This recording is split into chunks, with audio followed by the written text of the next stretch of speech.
మీ ఎలాంటి వ్యాపార ప్రకటనలకైనా వెంటనే మా ఛానల్ సంప్రదించండి. శ్రీమాతే నమః, శ్రీ గురుభ్యో నమః. సెప్టెంబర్ 7వ తారీఖు నాడు మనకు గ్రహణం అనేటువంటిది ఉంది. అయితే మనకు మాస ఫలితాల్లో భాగంగా ఈ గ్రహణం అనేటువంటిది 15 రోజుల నుంచి 21 రోజుల వరకు కూడా ఖచ్చితంగా ఉంటుంది.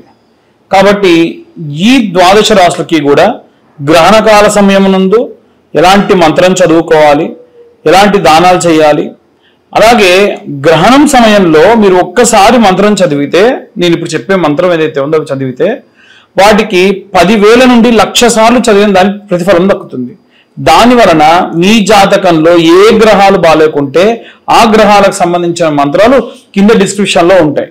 ఒక్కసారి అవి చూసి గ్రహణకాల సమయం నందు ఇప్పుడు నేను చెప్పబోయేటువంటి నియమ నిబంధనలు బట్టి పాటించి ఆ జపాన్ని ఆచరించండి.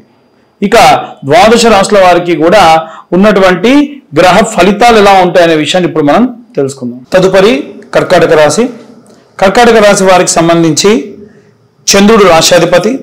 ఇప్పుడు ఉన్నటువంటి గ్రహణం కూడా ఈ రాశి వారికే. అయితే ఈ యొక్క గ్రహణకాల సమయం నుండి చూసుకున్నట్టయితే 15 నుండి 21 రోజుల పాటు ఈ రాశి వారికి విశేషంగా ప్రతికూల పరిస్థితులు, అలాగే కొన్ని అనుకూల పరిస్థితులు కూడా ఉన్నాయి.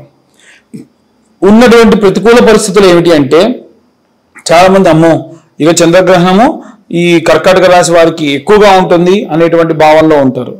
ఎట్టి పరిస్థితుల్లో అలా ఏం కాదు. సాధారణంగా ఉన్న గ్రహస్థితుల వల్ల వచ్చేటువంటి ఇబ్బందులే తప్ప ఈ గ్రహణం వల్ల వచ్చే ఇబ్బందులు కాదు. కంగారు పడాల్సిన అవసరం లేదు. అలాగే విశేషంగా ఈ యొక్క రాశి వారు లగ్నాత్ శుక్రగ్రహ సంచారం చేయడం వలన మీరు ఆపోజిట్ జెండర్ ఎవరైతే ఉంటారో వారి నుంచి పరస్పరం సహాయ సహకారాలు తీసుకోవడం. ఉదాహరణకు ఆఫీస్లో మీరు ఎవరైనా సరే మీ యొక్క స్నేహితురాలో లేకుంటే స్నేహితుడితోనో కాస్త సహాయం తీసుకోవడం. మీ ఇంట మీ యొక్క భర్త, మీ యొక్క భార్య, మీ ఇద్దరు కూడా ఒకరినొకరు అన్ని రకాలుగా కూడా సహాయ సహకారాలు చేసుకోవడం. కొన్ని చిన్న చిన్న మిస్అండర్స్టాండింగ్స్ రావడం, వాటి వల్ల ఇబ్బందులు రావడం, ఇలాంటివి రావచ్చు. అవి పెద్ద సీరియస్గా తీసుకోవాల్సిన విషయాలు ఏం కావు. 12వ ఇంట గురుగ్రహ సంచారం చేయడం వల్ల పిల్లలకు సంబంధించి కానీ, మీ ఉద్యోగానికి సంబంధించి కానీ, ఏదైనా సరే ఉద్యోగం చేసే వాళ్ళు మళ్ళీ ఈ మధ్యకాలంలో కొన్ని కోర్సులలో జాయిన్ అవుతూ ఉంటారు, నేర్చుకుంటూ ఉంటారు. వాటికి కాస్త డబ్బు ఖర్చు పెడుతూ ఉంటారు. వాటి పరంగా కానీ డబ్బు ఖర్చు అయ్యే అవకాశం ఉంటుంది. అలాగే ఈ యొక్క కర్కాటక రాశి వారికి ద్వితీయంలో సూర్యుడు, బుధుడు, అలాగే కేతు ఉండడం వల్ల ఎటు తిరిగి మీ ఫైనాన్షియల్ స్టేటస్ మాత్రం మంచిగా ఉంటుంది. ఆ లగ్జరీ లైఫ్ని మీరు అలా లీడ్ చేస్తారు ఖచ్చితంగా, దాంట్లో ఎటువంటి సందేహం లేదు. అలాగే తృతీయ స్థానంలో కుజగ్రహ సంచారం చేయడం వలన ఇప్పుడు 3వ స్థానంలో కుజగ్రహ సంచారం ఎలా ఉంటుంది అని అంటే, మీ యొక్క అన్నదమ్ములు, అక్క చెల్లెళ్ళు ఎవరైనా సరే ఆరోగ్యం బాగాలేకపోవడం, భూ సంబంధించిన లావాదేవీల్లో వాళ్ళతో మీకు ఏమైనా కొట్లాట గొడవలు జరగడం, ఇలాంటివి కూడా ఖచ్చితంగా జరుగుతాయి. అలాగే ఈ యొక్క కర్కాటక రాశి వారికి సంబంధించి 8th హౌస్లో చంద్రుడు, అలాగే రాహుగ్రహ సంచారము కుంభంలో ఈ గ్రహణ జరుగుతున్న సమయంలో మీరు వారసత్వంగా మీకు ఏవైనా సరే వచ్చేటువంటి ఆస్తుల విషయంలో కానీ, లేదా మీరు తీసుకునే నిర్ణయాలు కానీ, ఉమ్మడిగా ఉన్న ప్రాపర్టీని మీ వాటా మీరు తీసుకెళ్ళిపోతే మీరు ఎక్స్పెక్ట్ చేసిన లాభం రాకపోవడం కానీ ఇలాంటివి జరగవచ్చు. 9th హౌస్ ఏదైతే ఉందో ఈ 9th హౌస్లో శనిగ్రహ సంచారం ఉండడం వలన దూర ప్రాంతాలు ప్రయాణం చేస్తారు. ఆ ప్రయాణంలో ఏవైనా ఆరోగ్య సమస్యలు జరుగుతాయి. అలాగే ఏవైనా సరే దేవాలయాలకు వెళ్ళి పూజలు వీటికి సంబంధించి డబ్బులు ఖర్చు పెట్టే అవకాశం ఉంది. అలాగే వీళ్ళు ప్రత్యేకంగా చూసుకున్నట్టయితే చదవవలసినటువంటి మంత్రం ఏమిటి అనంటే, చంద్ర అరిష్టేతు సుసంప్రాప్తే చంద్ర పూజాంచ కారయేత్ చంద్రధ్యానం ప్రవక్ష్యామి మనః పీడోప శాంతయే. మనసు ఎప్పుడు ప్రశాంతంగా ఉంచుతాడు చంద్రుడు. కాబట్టి మనస్సంబంధిత దోషములు ఏమున్నా సరే ఈ ప్రకారంగా చేసుకోవడం, దాని వలన మీ యొక్క ఇబ్బందులన్నీ కూడా పోతాయి. ఇది గ్రహణం అవుతున్నప్పుడు చదవాల్సిన మంత్రం. అలాగే ఇవన్నీ గోచార రీత్యా చెప్పే విషయములు. పూర్తిగా మీకు ఒకవేళ మీ పూర్తి జాతకం కావాలంటే మీ పేరు, మీ date of birth, time, place కింద ఉన్న నెంబర్కి వాట్సాప్ చేయండి. 2025 రూపాయలు చెల్లిస్తే పూర్తిగా 2025 రూపాయలకు గాను మీ జాతకం అంతా విశ్లేషణతో మీకు చెప్పడం జరుగుతుంది. అలాగే ఈ 2025 రూపాయలు చెల్లించి జాతకం చెప్పించుకున్న వాళ్ళకి జ్వాలాముఖి మాల మీకు ఈ యొక్క జాతకంతో పాటు పోస్టల్ ద్వారా పంపించడం జరుగుతుంది. జాతకం PDF లో పంపిస్తాం, పోస్టల్ ద్వారా ఈ యొక్క జ్వాలాముఖి మాల కొరియర్ చేయడం జరుగుతుంది. ఎవరైతే 2025 రూపాయలు చెల్లిస్తారో వాళ్ళకు మాత్రమే. అలాగే మీరందరూ కూడా గ్రహణం ఉన్నప్పుడు నవగ్రహ మంత్రాలు, ఇప్పుడు ఇందాక మీకు చెప్పిన మంత్రం కూడా కింద డిస్క్రిప్షన్ లో ఉంటుంది, అలాగే నవగ్రహ మంత్రాలు కూడా కింద డిస్క్రిప్షన్ లో ఉంటాయి. మీరు చదివిన ఈ జపాన్ని జపతీర్థంగా ఎలా మార్చాలి అనేటువంటి విషయాన్ని, అలాగే ప్రెగ్నెంట్ లేడీస్ ఎలాంటి జాగ్రత్తలు తీసుకోవాలనే విషయాన్ని ఇప్పుడు మనం తెలుసుకుందాం. ఏంటో పంతులు గారు, మీరు గ్రహణం అంటున్నారు, ఏదో జపం అంటున్నారు, మేము ఇంట్లో కూర్చొని ఉంటామండి, మాకు ఎలా చేసుకోగలుగుతాం మేము? ఇదంతా ఉత్తి ట్రాష్, ఏదో పంతులు బాగా క్యాష్ చేసుకోవడానికి చెప్తున్నాడు అని ఇంకోటి అంటాడు. అయ్యో ఇవన్నీ కూడా చూడండి బాగా ఒకసారి. ఈ జపం మీరే చేసుకొని ఆ తీర్థం మీరే తీసుకోవచ్చు. ఎలా అనేది ఇప్పుడు చెప్తున్నాను నేను. మీరు ఏ పంతుల దగ్గరికి వెళ్ళే పని లేదు.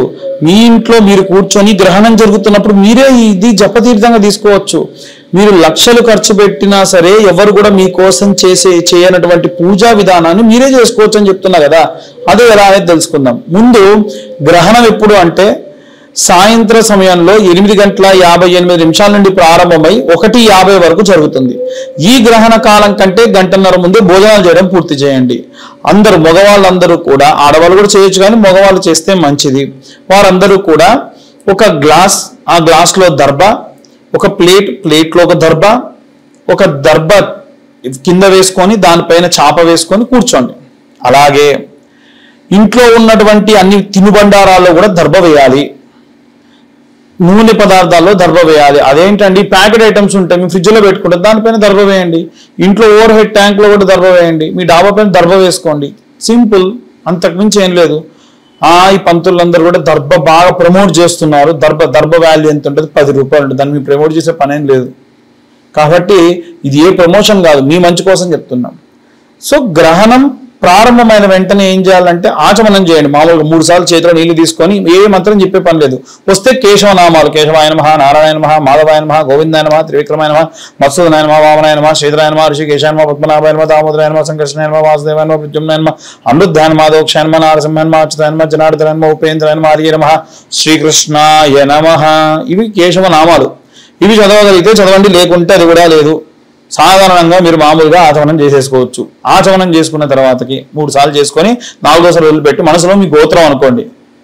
ఆ తర్వాతకి మీ ఇంటి పేరు అనుకోండి.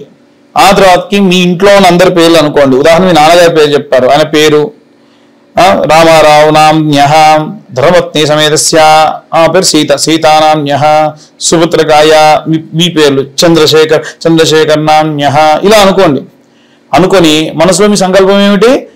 మా జాతక రీత్యా అంటే మమ జాతక సంపూర్ణ గ్రహదోష నివారణ సిద్ధ్యర్థం గ్రహణ కాలే నవగ్రహ జపాక్యం కరిష్యే. చేతిలో నీళ్లు పోసుకొని వదిలేయండి. ఆ గ్లాస్లో దర్భ పెట్టిన గ్లాస్లో ఒక స్పూన్ వేసి దర్భ వేశారుగా, ఆ నీళ్లు తీసుకొని వదిలేయండి. ఇక కూర్చొని జపం చేయండి. ఎలా చేయాలనంటే బాసం పెట్టలు వేసుకొని కూర్చోండి. అది తెలంగాణలో అయితే సకలం బుక్లం పెట్టుకొని కూర్చోమంటారు. అట్లా కూర్చొని జపమాల చేతిలో పట్టుకొని ఒక బట్ట ఏదైనా కప్పుకొని కళ్ళు మూసుకొని ధ్యానం చేస్తూ, ఉదాహరణకు ఈ మంత్రం నేను చెప్పా, కింద డిస్క్రిప్షన్లో ఉంది. సూర్య అరిష్టేతో సుసంప్రాప్తే సూర్య పూజాంచకాలే సూర్య ధ్యానం ప్రవక్ష్యామి ఆత్మపీడోపశాంతయే. ఒక పూస తిప్పండి. ఇట్లా 200 సార్లు చదివితే మీ జీవిత కాలంలో మీ జాతకరీత్యా ఉన్న సూర్యగ్రహ దోషం పోయి అధికరణ సిద్ధి లభిస్తుంది. ఇలా చంద్రుడిది, బుధుడిది, గురువుది, మంగళుడిది, కుజుడిది, అందరిది ఉంది.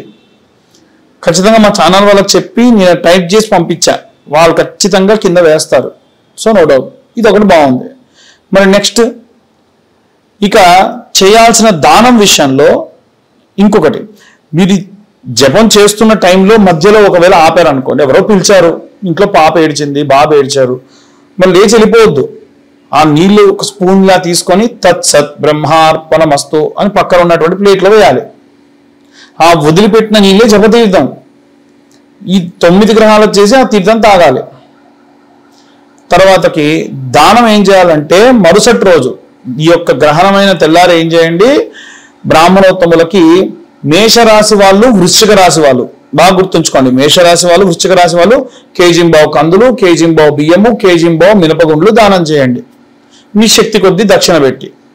అలాగే వృషభ రాశి వాళ్ళు, తులారాశి వాళ్ళు కేజింబావు బొబ్బెర్లు, కేజింబావు బియ్యం, కేజింబావు మినపండ్లు, మినప గుండ్లు బ్రాహ్మణులకు దానం చేయండి. అలాగే ఈ యొక్క కన్యారాశి వారు, అలాగే మిథున రాశి వాళ్ళు కేజింబావు పెసర్లు, కేజింబావు బియ్యము, కేజింబావు మినపగుండ్లు బ్రాహ్మణులకు దానం ఇవ్వండి. కర్కాటక రాశి వాళ్ళేమో కేజింబావు మినపగుండ్లు, కేజింబావు బియ్యము దానం ఇస్తే చాలు. అదే సింహరాశి వాళ్ళైతే కేజింబావు మినపగుండ్లు, కేజింబావు మినుములు, కేజింబావు గోధుమలు బ్రాహ్మణులకు దానం ఇవ్వాలి గ్రహణమైన తెల్లారి. మరి మీనరాశి వాళ్ళు, అలాగే ధనుస్సు రాశి వాళ్ళు ఏం చేయాలనంటే కేజింబావు శనగలు, కేజింబావు బియ్యము, కేజింబావు మినపగుండ్లు గ్రహణం తెల్లారే బ్రాహ్మణులకు దానం ఇవ్వండి. ఇక కుంభరాశి వాళ్ళు, అలాగే మకర రాశి వాళ్ళు కేజింబావు తెల్ల నువ్వులు, కేజింబావు బియ్యము, కేజింబావు మినుములు ఏదన్నా తెల్ల వస్త్రంలో పెట్టి బ్రాహ్మణులకు దానం ఇవ్వండి. వాళ్ళు నువ్వులు తీసుకోలేము, నువ్వులు తీసుకోమంటే కేజింబావు బెల్లం ఇవ్వండి. లేదు నూనె తీసుకుంటా అంటే కేజింబావు వంట నూనె ఇవ్వండి. అది కూడా శనిదానం కిందకే వస్తుంది. బ్రాహ్మణులకు వంటకు వాడుకుంటారు. నువ్వుల బదులుగా ఇవి రీప్లేస్ చేసుకోవచ్చు. ఇక ప్రెగ్నెంట్ లేడీస్ విషయానికి వస్తే వాళ్ళు ఎడం వైపే తిరిగి ఉండాలి. ఏం లేదు, మీరు కంఫర్ట్గా పడుకోండి. ఒక రూమ్లో చీకటిగా ఉండాలి. ఒక మూలకు ఆవు నెయ్యి దీపం పెట్టి ఒక గాజుది ఏదైనా సరే మూత పెట్టేసుకోండి. ఫోన్ స్విచ్ ఆఫ్ చేయండి, లేకుంటే ఏరోప్లేన్ మోడ్లో పెట్టండి. ఓకే, ఏరోప్లేన్ మోడ్లో ఎందుకు పెట్టమంటున్నా అంటే లైట్ కావాలంటే చిమ్మ చీకటి ఉంటే మరి లైట్ ఉండాలిగా. మధ్యలో వాష్రూమ్కి వెళ్ళాల్సి ఉంటే వెళ్ళండి. గోకకూడదు అంటే ఎలా కుదురుతుందమ్మా? కొంతమంది మరి ఇళ్లలో గోకొద్దు అంటున్నారంట, ఇచ్చింగ్ చేయొద్దు అంటే. కరెక్ట్ కాదు. ఆల్రెడీ వూండ్ ఉంటే దాన్ని ఇచ్చింగ్ చేయొద్దు. మామూలుగా దోమలు కుడితే కోక్కకుండా ఎలా ఉంటారు? అదేం లేదు, చేయొచ్చు. సో ప్రెగ్నెంట్ లేడీసే కాదు, అందరు కూడా బెడ్ కింద కంపల్సరీ మీరు ఈ యొక్క దర్భను వేసుకోండి. మీరు తాగడానికి నీళ్లు, పాలు, ఏమైనా తినడానికి బిస్కెట్స్, లేకుంటే కొంచెం కాజు లాంటివి పెట్టుకోండి. ఆకలి వేస్తుంది ప్రెగ్నెంట్ లేడీస్కి, కాబట్టి అలాంటివి వేసుకోండి. వాటిలో కూడా దర్భ వేసి పెట్టుకోండి. అంతే. ఆ దర్భ మరీ మీ గొంతులో అడ్డుపడకుండా వేలుతో అలా పట్టుకొని నీళ్లు తాగడమో పాలు తాగడమో చేయండి. సో ఇలాంటివి చేయడం వల్ల ప్రెగ్నెంట్ లేడీస్ అన్ని జాగ్రత్తలు తీసుకున్న వాళ్ళు అవుతారు. ఇవి స్వయంగా మీరే చేసేటువంటి దానములు, చేసేటువంటి జపములు. ఏ బ్రాహ్మణోత్తముడి దగ్గరికి కూడా పోయి మీరు మా కోసం జపం చెయ్యండి అని అడిగే పని లేకుండా మీ అంతటి మీరే చేసుకోదగినవి. కాబట్టి గ్రహణం ఉన్నప్పుడు ఎట్టి పరిస్థితులు ఇలా చేయండి. దానివల్ల విశేషమైనటువంటి సత్ఫలితాలు పొందుతారు. వీటితో పాటుగా ఎవరైనా సరే జాతకం గురించి కావాలంటే మీ పేరు, మీ date of birth, time, place కింద ఉన్న నెంబర్కి వాట్సాప్ చేయండి. 2025 రూపాయలు చెల్లిస్తే పూర్తిగా మీ జాతకం విశ్లేషణగా మీకు అందిస్తాను. అలాగే మీ జాతకంలో నిజంగా గనక ఏ గ్రహాలు బాగాలేకుంటే ఆ గ్రహాల వరకు మాత్రమే జపం చేసుకోవచ్చు ఆ రోజున. ఎవరైతే జాతకం చెప్పించుకుంటారో వారి జాతకంతో పాటుగా ఈ యొక్క జ్వాలాముఖి మాల కూడా మీకు అడ్రస్ ఇస్తే పంపించడం జరుగుతుంది.